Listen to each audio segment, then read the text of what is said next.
Olá, estudante! Como você está? Tem tomado todos os cuidados para continuar se mantendo saudável, como, por exemplo, usado máscara, evitado aglomerações e passado álcool em gel? Espero que sim! E em relação às atividades escolares, está conseguindo acompanhá-las, realizá-las? Tomara! Sou o professor Léo Machado e antes de começar a nossa aula de hoje, vou me autodescrever.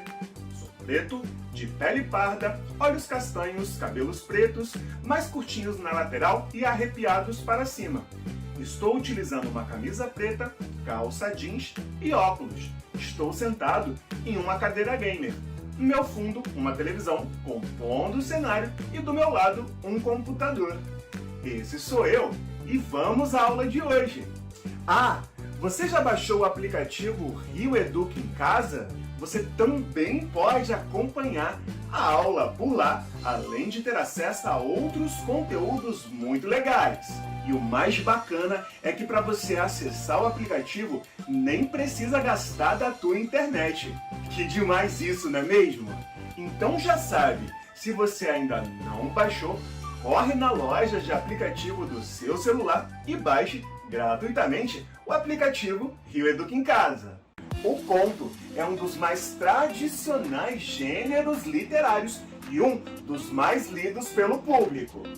Por geralmente ser curto, esse tipo de texto tem alcançado cada vez mais espaço na vida das pessoas frente a um contexto social onde temos pouco tempo para muitas obrigações.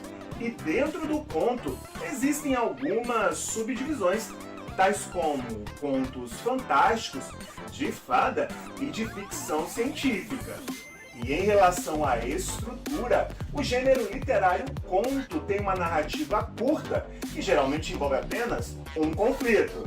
E nesse prisma, o momento de maior tensão do gênero é chamado de clímax. Na estrutura dos contos encontramos personagens que sofrem e executam ações ao longo do contexto da narrativa, o narrador, que é o que conta a história ao leitor, o tempo, que é a época em que a história ocorre, o espaço, que é o cenário onde se passa a história, o enredo, que é a sequência de ações que compõe a história, e por fim, mas não menos importante, o conflito, que é a situação problema que envolve os personagens.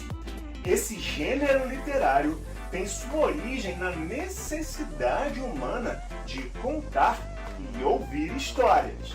E sabendo disso, vamos começar a nossa aula de hoje com a contação de um conto africano. Espero que você goste. Se liga aí.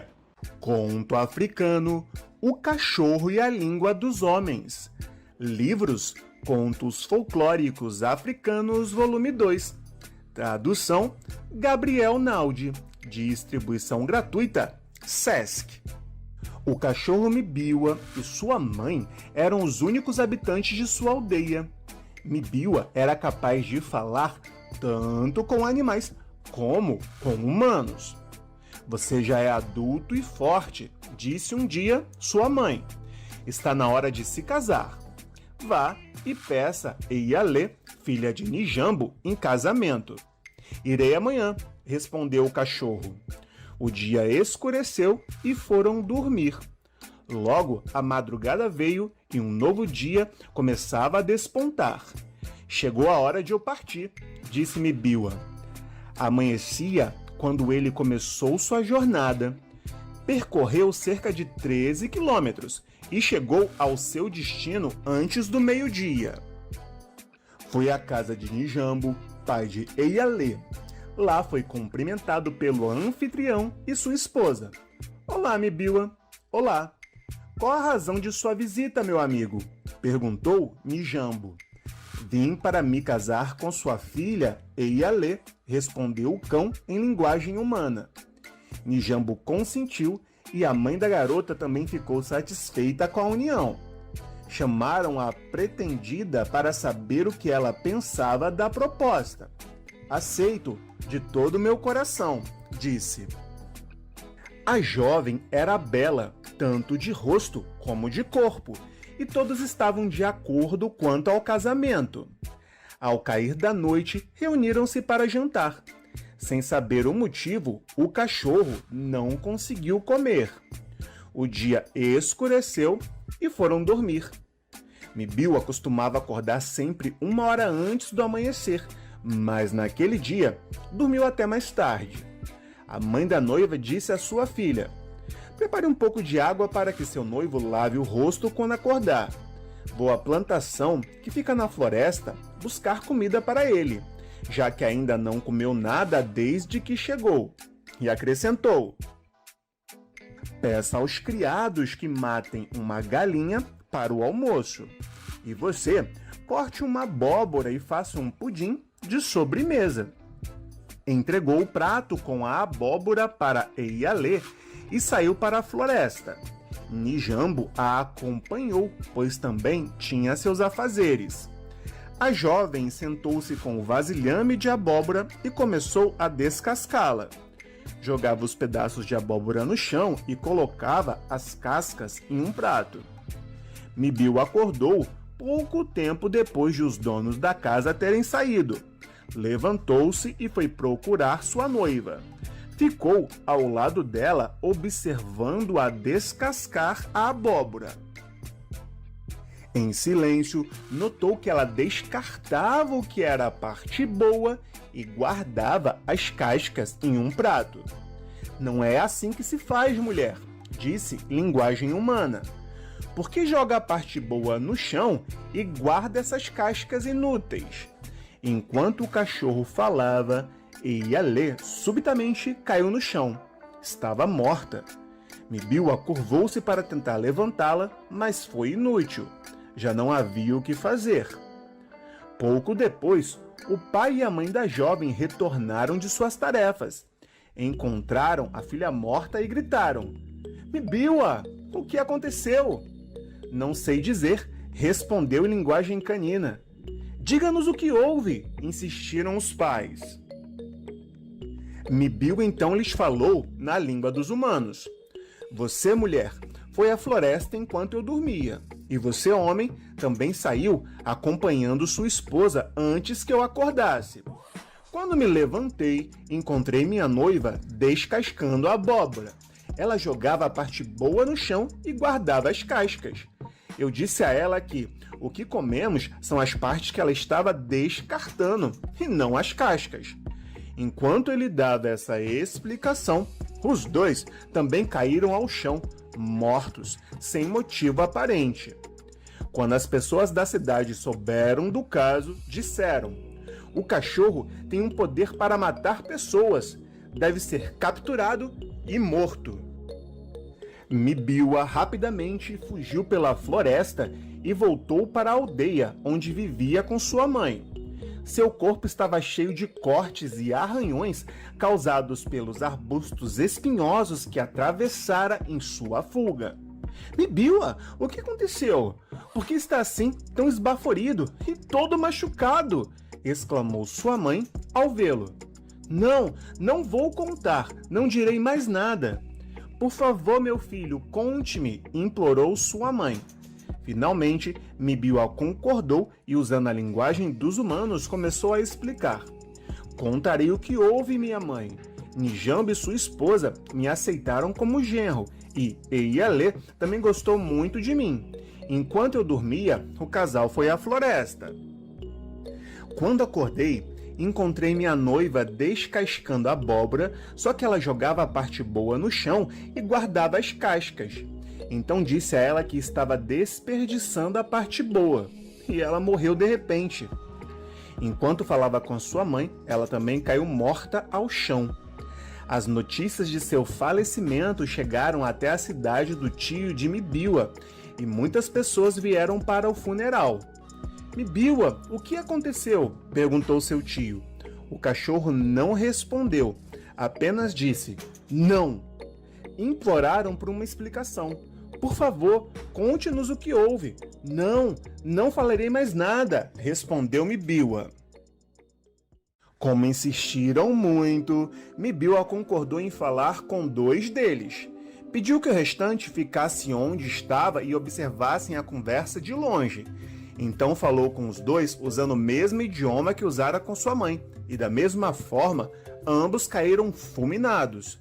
"Não!" exclamou Mibiwa. "As pessoas morrem quando eu falo em linguagem humana." "Sim, Mibiwa," concordaram os outros. "O idioma dos homens afeta as pessoas. Não fale mais." E Mibiwa partiu para viver junto dos homens. Você já conhecia essa contação? Gostou da história? Espero que sim! O Cachorro e a Língua dos Homens é um conto folclórico africano, ou seja, é uma história popular transmitida de forma oral, passada de geração em geração. E por que é importante conhecer um conto africano? Você pode se perguntar.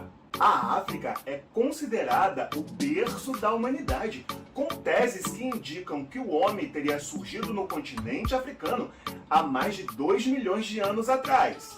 Esse continente é o 3º maior da Terra e possui uma das maiores diversidades culturais do planeta, com mais de 1000 línguas diferentes, isso sem contar os dialetos.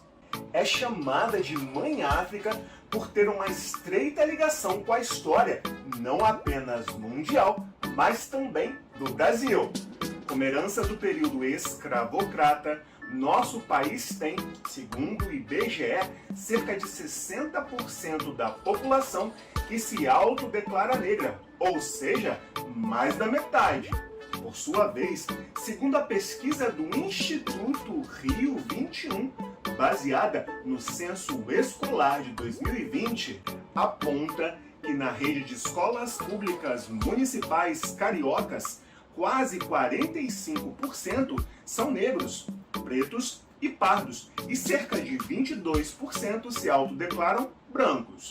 E nesse ínterim, aprender mais sobre a África, seus costumes e suas histórias é conhecer também sobre nós mesmos, sobre a base cultural que ajudou a fundamentar a população brasileira. E voltando a falar dos contos, eles são uma projeção de sentimentos e anseios humanos e, nesse contexto, podem nos apresentar reflexões e lições de moral.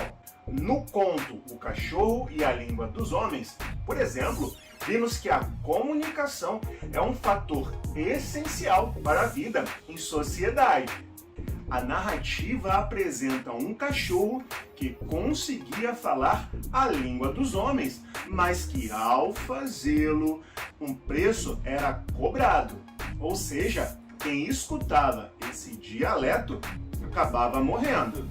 Na vida real, a pessoa que não se comunica com eficiência não necessariamente morre, mas pode acabar tendo em suas relações sociais desarranjo, desafeto, desalinho. E se liga, para ver uma comunicação eficaz, precisamos lançar mão da nossa inteligência socioemocional, escolhendo o tom de voz mais eficiente, o melhor momento e intenções assertivas. Em nosso dia a dia, a comunicação se faz presente o tempo inteiro e por isso é fundamental que trabalhemos cada vez mais a nossa inteligência socioemocional para que possamos ter a habilidade de lidar com o outro de forma inteligente e eficaz.